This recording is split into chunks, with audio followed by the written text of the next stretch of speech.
Bonjour à toutes et à tous et bienvenue dans l'École du Futur. Je suis ravie de vous retrouver. Voici les titres du jour. On va commencer par regarder un nouvel épisode de la série La famille tout écran qui nous est proposé par notre partenaire Le Clémy, avec au programme aujourd'hui le vaste et important sujet des écrans à table et en dînant, et on voit ça dans un instant. Et puis elle a une idée derrière la tech. Alexandra De Villers est avec nous aujourd'hui. Bonjour Alexandra. Bonjour Philippine. Quel va être l'objet de votre chronique ? La place de l'actualité dans la vie du lycéen. On en parle dans un instant. Et puis on parlait...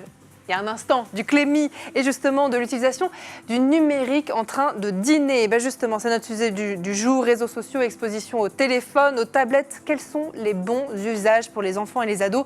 Pour répondre à cette question, Emmanuel Macron a mandaté un groupe d'experts pour interroger la place du numérique dans la vie des jeunes Français. Et ils ont rendu leurs conclusions il y a quelques jours seulement. On en parle avec nos invités. Axel Desain, bonjour. Bonjour. Vous êtes la bienvenue, toujours dans l'École du Futur. Ravie de vous retrouver, directrice d'Internet sans crainte et membre de cette commission, et Grégoire Borst, bonjour. Bonjour. Ravi de vous retrouver aussi, professeur de psychologie du développement et des neurosciences de l'éducation à l'Université Paris-Cité, directeur aussi du LabCID. On en parle dans un instant, juste après le focus. Pour sensibiliser les parents et les enfants à l'utilisation du numérique au sein des foyers, Le Clémy vous propose un nouvel épisode de sa série La famille tout écran, avec notre sujet du jour, un usage maîtrisé du numérique, surtout quand il s'agit de passer à table. On découvre l'épisode.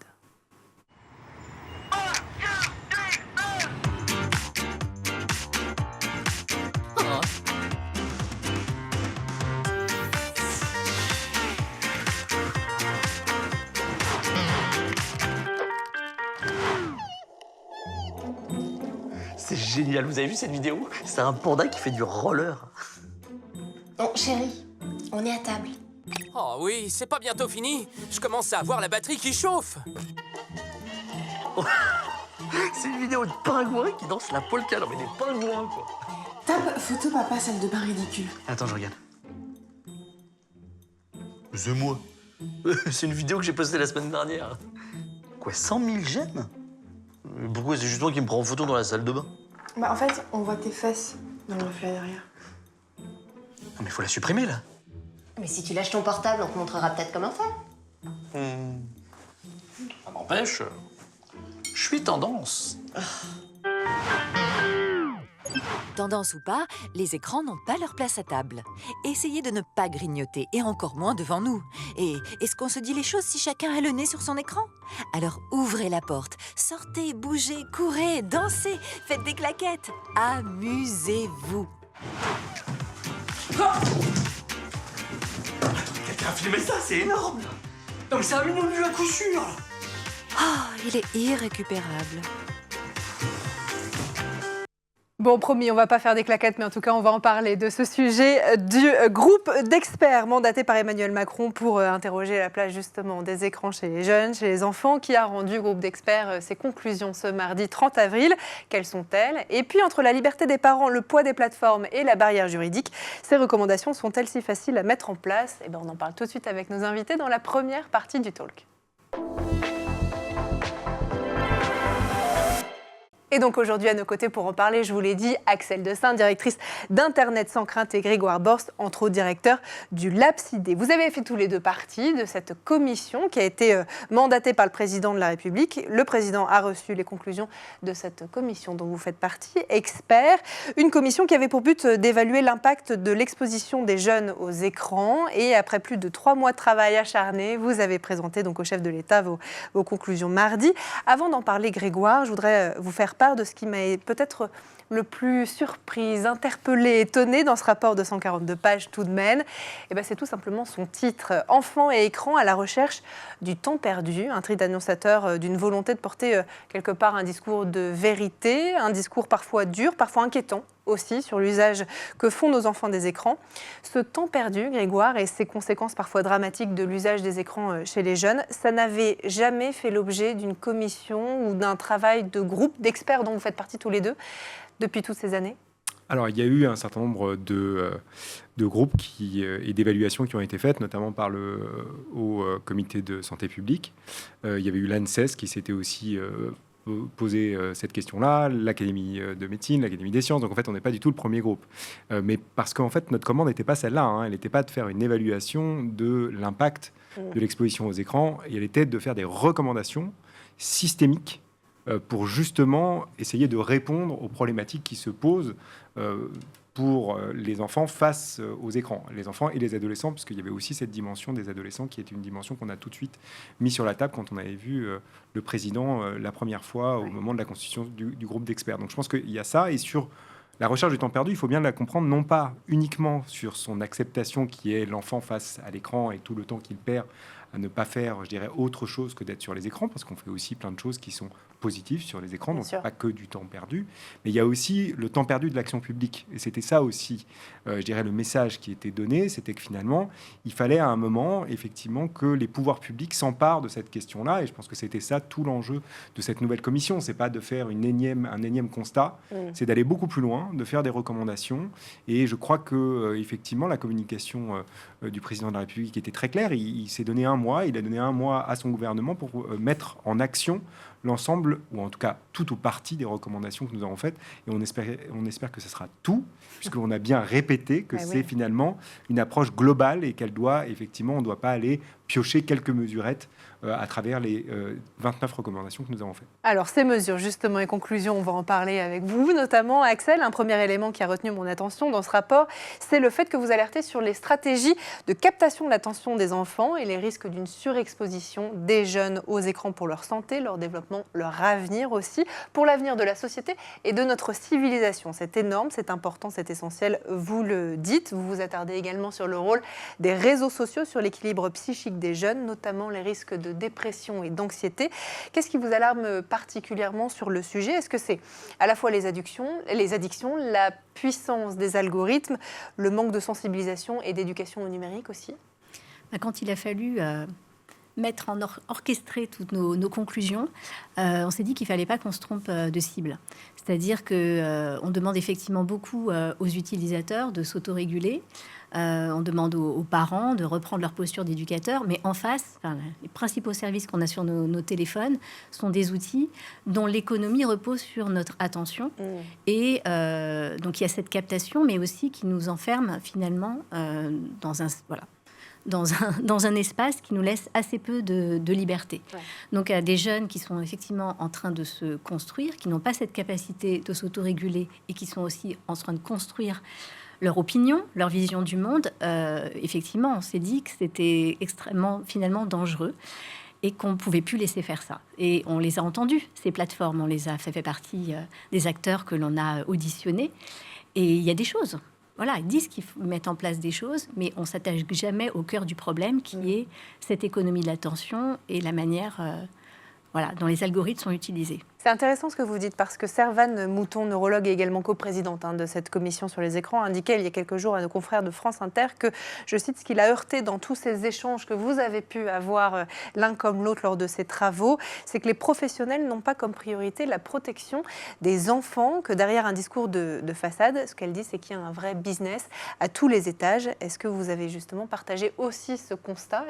Qu'est-ce qu'on peut faire face à ces plateformes? Mais est-ce que vous pensez justement que le gouvernement, parmi vos propositions, va pouvoir vraiment agir avec ces plateformes? Je crois que surtout ce qui nous a, je dirais, en tout cas alerté, c'est que quand elles sont venues nous voir, le discours était souvent d'une responsabilisation des parents et des utilisateurs, avec l'idée qu'elles font quelque chose de ce point de vue-là. C'est vrai qu'elles mettent en place un certain nombre de choses, mais pour autant, c'est pas ce qu'on leur demande. C'est-à-dire, ce qu'on leur demande, c'est d'assumer leur responsabilité dans la chaîne de responsabilité globale d'une société vis-à-vis de l'émergence de nouveaux outils qui, encore une fois, n'ont pas que des effets négatifs. On le dit bien aussi dans le rapport. C'est vrai qu'on l'entend moins aujourd'hui d'un point de vue médiatique, mais c'est important de le dire. C'est aussi des outils d'émancipation, c'est aussi des outils qui permettent aux jeunes de rester connectés les uns avec les autres, de faire finalement de rendre visibles des communautés qui étaient invisibles jusqu'à maintenant. Je pense effectivement aux communautés LGBTIQIA+, qui ont effectivement, grâce à ça, et pour les jeunes notamment, des effets positifs sur la construction de leur sexualité. Tout ça, on le dit.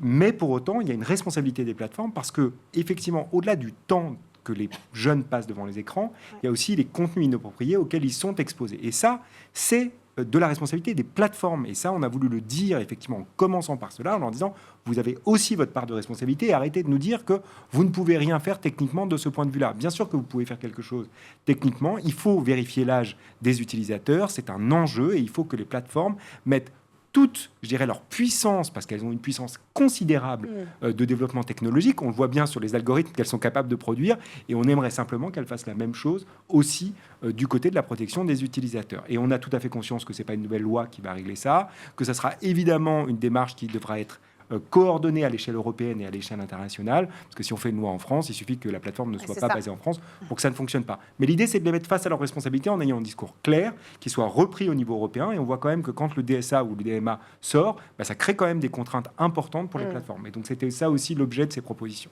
Vous appelez aussi à limiter, Grégoire, Axel et les autres membres de la commission, autant que possible l'usage des téléphones portables et des téléviseurs dans les maternités. Vous préconisez aussi d'interdire les ordinateurs et les téléviseurs dans les crèches et dans les classes maternelles, parce que l'impact des écrans sur le cerveau, de toute façon, et vous nous l'avez déjà dit quand vous êtes venu la dernière fois sur ce plateau, en fait, ça se mesure dès le plus jeune âge et qu'on ne s'en rend pas assez compte. On ne se rend pas assez compte, en tout cas, de l'impact que ces écrans ont dès le plus jeune âge sur les enfants.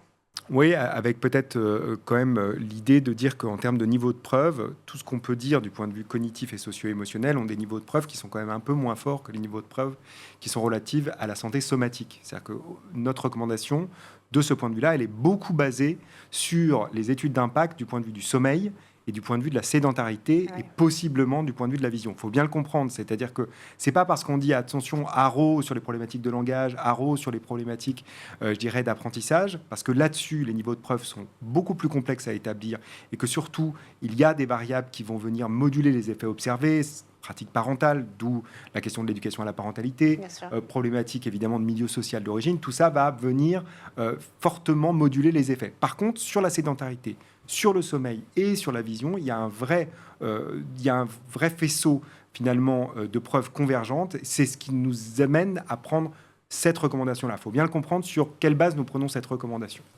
Merci beaucoup. En tout cas, ce que je vous propose, c'est de continuer à en parler dans un instant. On va parler aussi de la fameuse pause numérique souhaitée par Nicole Belloubet, la ministre de l'Éducation nationale, qui souhaite interdire l'usage des téléphones portables au collège et au lycée. On en parle dans un instant, si vous voulez bien. D'abord, on fait un petit tour du côté de la planète tech. Images et vidéos, c'est le Zap et c'est l'œil de Jean Martineau.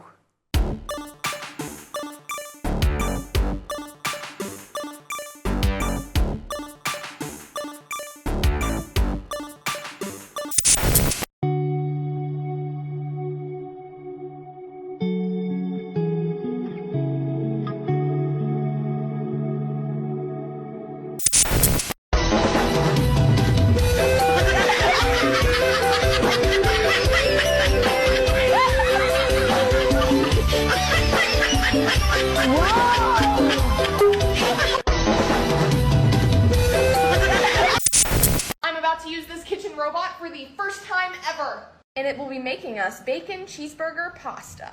Container A, noodles. Slider in there. Ground beef, onion, garlic. Container B. Container number B. Container C, bacon, and container D, cheese. Container C, full of bacon. We chose mozzarella instead of cheddar, and here's all the containers. Next is our spices. They are all loaded up. We have our water and our oil back here. We just push it in. Okay, it just turned on. What the fuck? Ah! There's the water. Oh.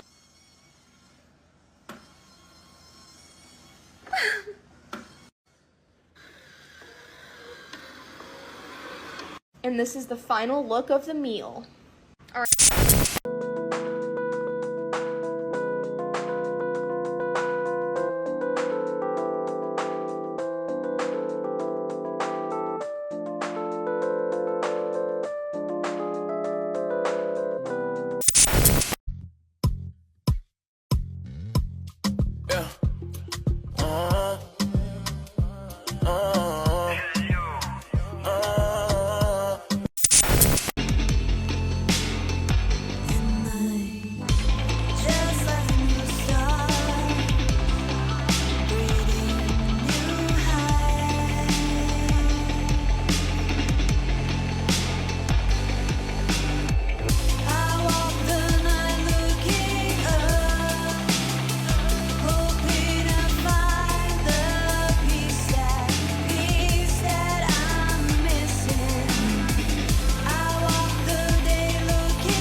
Et on est de retour toujours sur le plateau de l'École du Futur et en compagnie de nos invités Axel Desaint et Grégoire Borst. Juste avant de reprendre nos échanges, on va laisser place à la chronique d'Alexandra de Villers qui a une idée derrière la tech.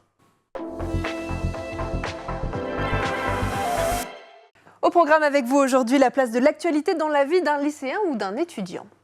Oui, effectivement, l'actualité est partout, Philippine. C'est vraiment extrêmement important. Les lycéens vont être confrontés tout leur lycée et surtout au moment où ils vont être recrutés par les formations du supérieur. Et malheureusement, ils n'en ont pas toujours conscience. Alors, quand vous dites actualité, Alexandra, de quoi parlez-vous exactement ? Aujourd'hui, plus qu'hier encore, les jeunes doivent vraiment savoir ce qui se passe dans le monde. Hein. C'est vraiment extrêmement important. Ils vivent dans un monde globalisé, interconnecté, avec des vives tensions géopolitiques. Je crois qu'on ne peut pas se permettre aujourd'hui d'être un jeune de 17 ans et de vivre complètement recroquevillé sur sa petite sphère. Voilà, il faut être ouvert et c'est très important pour les formations. Suivre l'actualité, c'est se cultiver, bien sûr. C'est développer son esprit critique, c'est se forger une opinion. C'est peut-être aussi un jour avoir envie d'agir. Et ça, les formations sont très sensibles à ça. Comment elles testent justement la connaissance de l'actualité chez les jeunes ? Alors c'est vraiment très variable, mais ça prend plusieurs formes.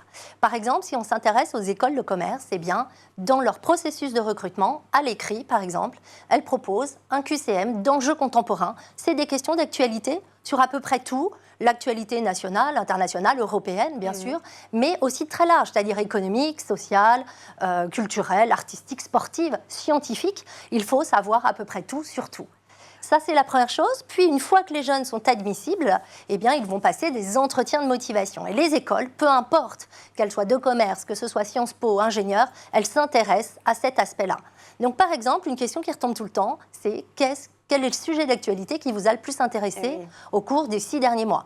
Alors, il faut l'avoir préparé, évidemment. Il faut éviter les sujets que tout le monde que tous les candidats vont traiter. Par exemple, la guerre en Ukraine, aujourd'hui, c'est vraiment ça. Ou le conflit israélo-palestinien, essayer de trouver quelque chose, un sujet qui nous concerne. Voilà, ça, c'est plutôt dans les écoles de commerce. À Sciences Po, bien sûr, Philippine.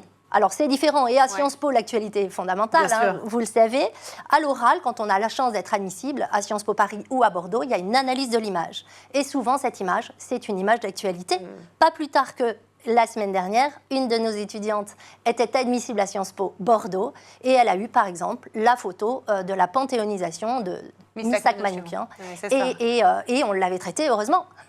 Eh ben, c'est une bonne nouvelle. Et les écoles d'ingénieurs. Mais oui, pardon. Les écoles d'ingénieurs s'y mettent aussi, évidemment. Un certain nombre d'écoles va demander aux candidats d'avoir préparé un petit sujet scientifique. Donc tous les profils sont concernés. Voilà, tout le monde est concerné. Aujourd'hui, on ne peut pas faire cette économie-là. Alors justement, comment on fait quand on est lycéen et qu'on n'a pas trop l'habitude de suivre l'actualité ? Est-ce que vous avez des conseils à nous donner ? Oui, il faut s'y mettre le plus tôt possible. Moi, je trouve que dès la seconde et même la troisième, si on peut, eh bien, il faut commencer à s'intéresser à l'actualité. C'est vraiment un travail de long terme. Vous imaginez bien qu'on ne peut pas s'y mettre 15 jours avant l'examen, c'est pas possible. Non. Alors, des petites pistes. Bien sûr, la télévision. Si à la maison, on regarde le journal de 20h, eh bien, le regarder, évidemment. Les magazines, hein, ça, c'est très important. Par exemple, Le Monde des ados pour les collégiens, c'est vraiment intéressant. Puis après, les lycéens, ça peut être Courrier International, Phosphore Magazine. Les réseaux sociaux, alors, pas trop non plus, mais quand même. Voilà. Par exemple, Hugo Décrypte, c'est intéressant. Sur TikTok, des petites vidéos d'1 minute. Pour commencer, c'est pas mal. Et puis France Info, par exemple, fait des stories sur Instagram que je trouve extrêmement intéressantes. Ça va vite, ça peut vraiment être bien. Si on est vraiment 100% vidéo, comme beaucoup de nos ados aujourd'hui, le site Brut propose des choses assez intéressantes. La dernière chose dont j'ai envie de vous parler, ce sont par exemple des webinaires d'actualité qui sont créés par des professeurs. Donc, vous en faites d'ailleurs, hein, Alexandra. Exactement, j'en fais partie.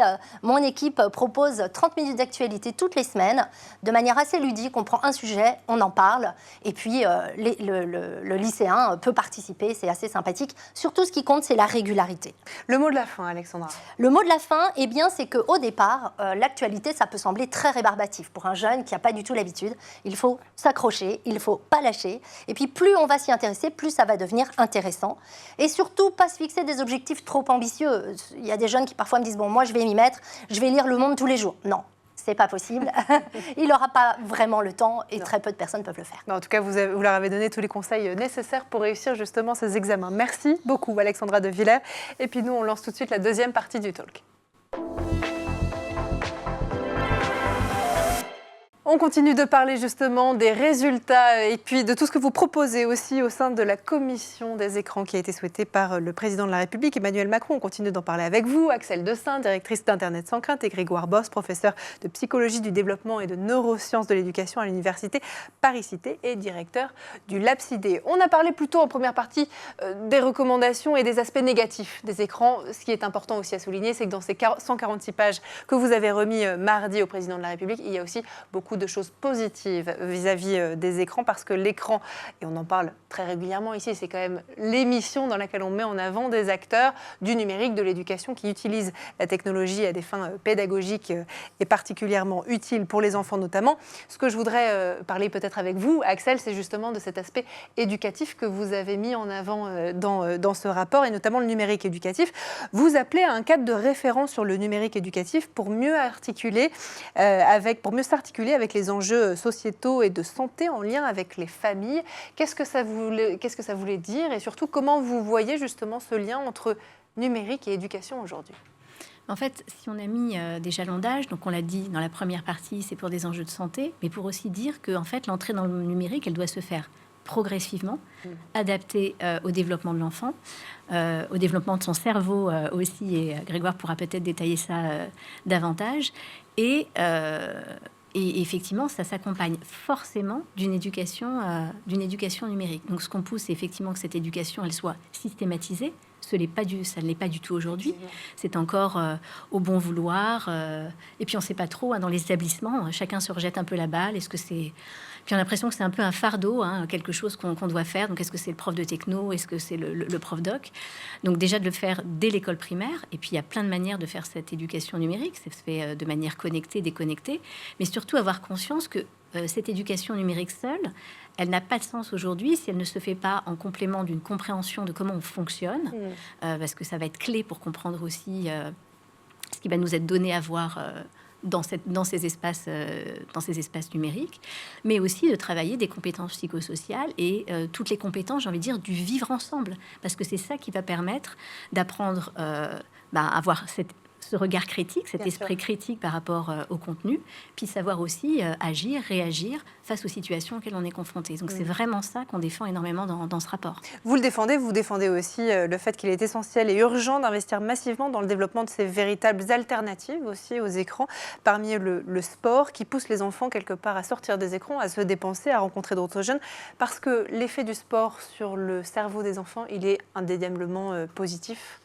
Alors, il joue sur le cerveau, mais il joue surtout sur la limitation des risques de maladies cardiovasculaires, parce qu'en fait, la difficulté des écrans, et notamment sur la toute petite enfance, mais aussi à l'adolescence, c'est des risques de sédentarité qui vont augmenter, et qui dit sédentarité, augmentation des risques d'obésité et donc de maladies cardiovasculaires. Donc, c'est tout ça aussi qu'il y a derrière. Il y a l'aspect, je dirais, contrer la sédentarité, mais il y avait aussi derrière, je pense que c'était largement au-delà de notre réflexion, c'était de dire, on ne peut pas demander globalement aux familles aujourd'hui de dire utiliser moins les écrans sans offrir d'alternatives aux familles pour finalement redonner un espace dans nos sociétés aux enfants. Et quand même, force est de constater qu'on est dans des sociétés qui, alors même qu'il y a une Convention internationale des droits de l'enfant, a très fortement invisibilisé les enfants.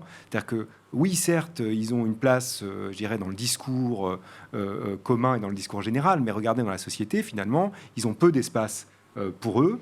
Quand on est dans des transports en commun, ils ont très peu d'espace. Regardez dans un train, par exemple. Contrairement aux pays d'Europe du Nord, il n'y a pas de wagon-jeu pour les enfants. Il n'y a pas de jeux de société auxquels on peut avoir accès quand on monte dans un train, alors qu'on peut réserver une tablette. Enfin, je veux dire, il faut aussi se rendre compte qu'il faut qu'on mette en cohérence, finalement, notre discours et nos actes. Et donc, ce qu'on a dit très clairement, c'est qu'il faut un investissement massif pour redonner, finalement, de l'espace dans nos sociétés aux enfants. Je rappelle quand même qu'il y a des lieux qui sont interdits aux enfants, en opposition totale avec la loi. C'est interdit d'avoir des hôtels interdits aux enfants, c'est interdit d'avoir des restaurants interdits aux enfants. Ça s'appelle de la discrimination.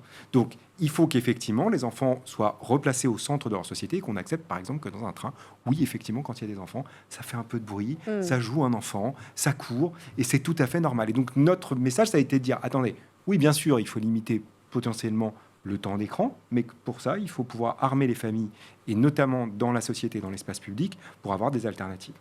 Sur ce sujet, ce qui est étonnant, c'est qu'il y a quelques jours seulement, la ministre du numérique, la ministre de l'Éducation nationale, Nicole Belloubet, a fait la promotion de ce qu'elle appelle la pause numérique, le fait de ne pas avoir justement de téléphone portable dans les écoles, les collèges et les lycées. Ça va un petit peu quand même en contradiction avec les propositions que votre commission a émises pour le président de la République. En fait, ce que vous nous dites dans ce rapport, c'est qu'on a besoin de numérique et d'éducation au numérique, et donc que tout ça, ça passe aussi par l'utilisation quelque part des écrans, une utilisation raisonnée malgré tout, à l'école. Alors effectivement, l'éducation numérique, on le défend, doit pouvoir aussi se faire avec le numérique, parce que sinon c'est très difficile de pouvoir appréhender des usages si on ne le fait pas avec les outils concernés. Après, sur ce sujet-là, nous on a pu constater que finalement, c'était pas forcément un problème, la place des téléphones portables au secondaire. Effectivement, ça ne devrait pas être un sujet en primaire. Et surtout, je pense qu'il ne faut pas que ça freine des usages pédagogiques. Ensuite, c'est intéressant quand même de réfléchir. D'abord, la règle de pas de téléphone portable au collège, elle existe déjà. Oui. Donc aujourd'hui, si elle n'est pas respectée, c'est aussi parce que des parents sollicitent leur enfant pendant les cours. Voilà, ils sont aussi dérangés par les messageries. Ils regardent pour regarder l'heure, donc... Voilà, remettre l'heure dans... Tout simplement, ça, c'est des choses qu'on peut très facilement faire. Mais c'est vrai que s'autoriser aussi des moments de déconnexion, et c'est plus ce message-là qu'on renvoie, c'est-à-dire penser aussi... il nous a pas semblé utile de recommander l'interdiction des téléphones portables au lycée, parce qu'on pense que, justement, on doit... Dans l'idée d'accompagner vers l'autonomie, on doit permettre à des lycéens de s'autoréguler, mais créer peut-être effectivement des espaces et laisser la liberté aussi aux établissements de faire ce choix, parce que forcément, ça va les amener à l'accompagner d'une pédagogie, d'un discours d'éducation. C'est surtout vers ça qu'on va amener. La pédagogie plutôt que l'interdiction, effectivement. Et c'est ce que vous dites dans votre rapport, dans vos recherches aussi. Vous, Grégoire Borst, sur le sujet, vous indiquez que les contenus de qualité qui peuvent influencer positivement sur le développement cognitif et langagier, notamment de l'enfant, existent. Vous évoquez notamment Dora l'exploratrice, qui rappelle de très bons souvenirs aux rues Sésame. Quels sont-ils et surtout, quel est leur impact justement sur le développement des enfants ? Alors, on a effectivement un certain nombre de recherches qui montrent qu'il faut sortir de la question de l'usage des écrans. Alors, je sais qu'on nous a un peu reproché ça dans le rapport, mais il y a aussi de comprendre que quand on fait un rapport de 146 pages, on n'allait pas pouvoir rentrer dans chaque usage, chaque spécificité. Donc, on a été spectre large, on a parlé des écrans, mais évidemment, ce qu'il y avait derrière, c'est les usages. Et sur ces usages, on a tout à fait conscience qu'il peut y avoir des contenus de plus ou moins bonne qualité, et que quand c'est des contenus de bonne qualité, effectivement, ça peut avoir des effets positifs. La question, c'est de s'assurer que ça n'entraîne pas plus d'inégalités que celles qui sont déjà existantes. Donc ça veut dire que si on dit aux parents, finalement, des contenus de bonne qualité, il faut qu'on ait des dispositifs qui permettent à tous les parents de pouvoir avoir ce type d'information, d'où l'éducation à la parentalité, que par ailleurs, il faut assurer aussi qu'on ait d'autres dispositifs alternatifs aux écrans.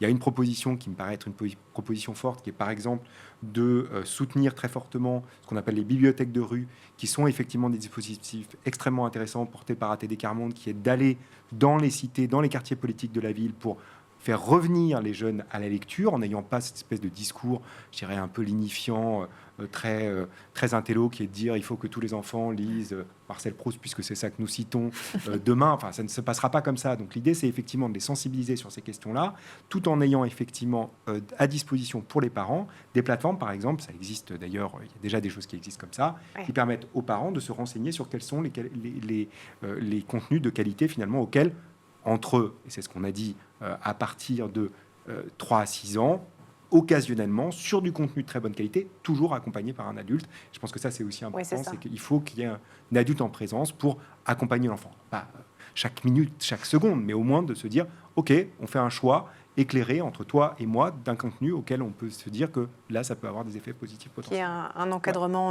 en tout cas. Les jeux sur écran aussi, ils ont un impact sur le développement cognitif des enfants. On dit souvent que quand les enfants jouent, ils apprennent encore plus que s'ils étaient effectivement sur un cours magistral. Est-ce que sur les écrans, c'est équivalent ? Est-ce que ça fait partie aussi des sujets que vous avez pu aborder lors de vos auditions dans cette commission ? La notion de jeu vidéo. Le jeu, la gamification. On reçoit régulièrement ici sur ce plateau des entreprises, des entrepreneurs, des chercheurs même qui nous disent le jeu a un vrai impact positif sur le développement général de l'enfant. Mais est-ce qu'il en est de même sur le jeu éducatif numérique ? En fait, la question du jeu vidéo, elle est traitée. Après, Voilà, ça s'accompagne aussi par âge, c'est-à-dire que le petit enfant, et là je laisserai peut-être Grégoire compléter parce que c'est pas forcément mon champ d'expertise, mais il a aussi besoin d'explorer son univers, c'est-à-dire que il n'a pas la capacité aussi, et là je pense cognitive, de pouvoir traiter l'information qui se passe sur écran de façon à ce que ça puisse avoir une valeur éducative. Bien sûr, ensuite, il faut se concentrer sur le produit et l'usage, c'est-à-dire une ressource numérique de qualité, elle doit pouvoir permettre d'apporter des apprentissages et effectivement plutôt avec une médiation dans les premiers âges parce que l'enfant va en avoir besoin, parce qu'il ne va pas être forcément en capacité de pouvoir faire ensuite ce traitement seul.